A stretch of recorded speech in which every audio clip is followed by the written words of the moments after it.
give us a look at how your business is going right now. Are you guys seeing a material uptick in those people trying to leave Hong Kong? Oh, definitely.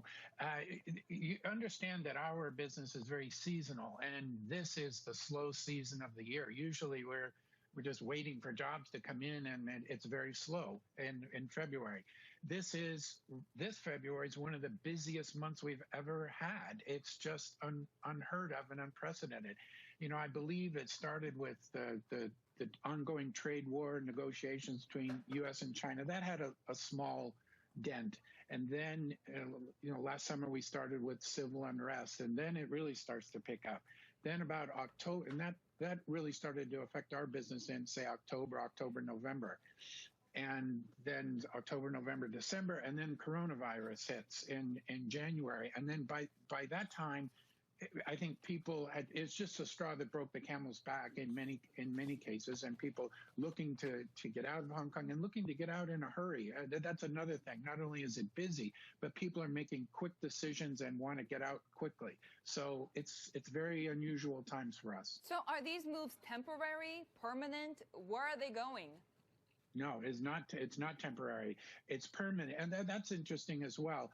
In our business, we have traffic lanes, certain channels which are popular channels. So Singapore is one, New York's one, London is one, and so these are where we see most of the business going, and we're seeing a lot of that. But we're also seeing it going to places that I would have to think are hometown. So let me get Adelaide or Naples, Florida, or Barcelona or something. These are different destinations than we normally see, and it seems to us that people are, if they can't get a transfer back to their head office, they're retiring or maybe going home and gonna take some time off and go back in the workforce later. So that's another interesting facet that we're observing.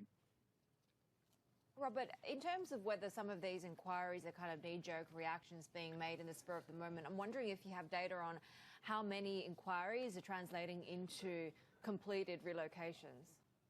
Well, we keep very close track of that, and about 50% of the inquiries that we get turn into actual jobs. So and we're doing 25 surveys a day, maybe. So we're doing maybe 15 jobs a day. That's a lot. That's quite a bit. Yeah, and tell me, inevitably, of the other side, are you seeing a decline in incoming jobs? Oh, it's just completely dried up. I mean, we are seeing very, very few. I won't say none, but it's close to none. So this is just not a good time, to be asking an executive or a family, especially a family with kids, to be relocating to Hong Kong, unfortunately.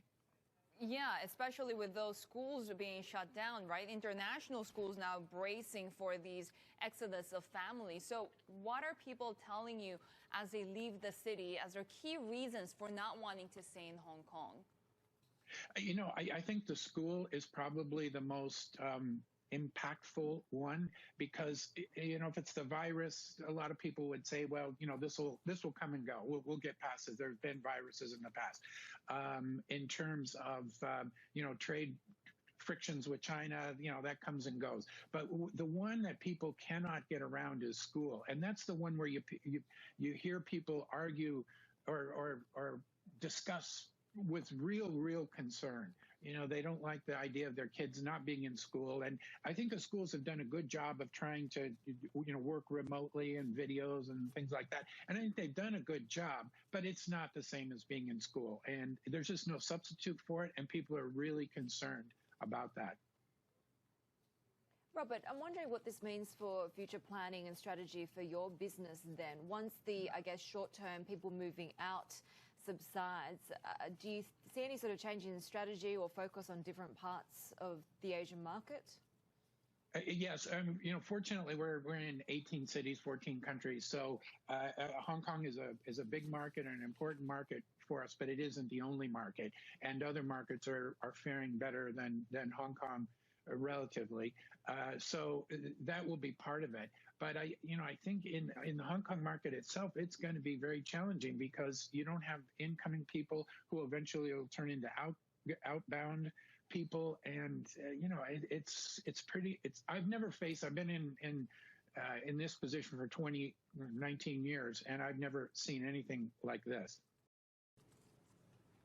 Robert, thank you so much for joining us. It's a really interesting perspective there from the ground. Robert Chipman, Asian Tigers Group, Hong Kong CEO, talking about just the changes in the pattern of relocation that's going on.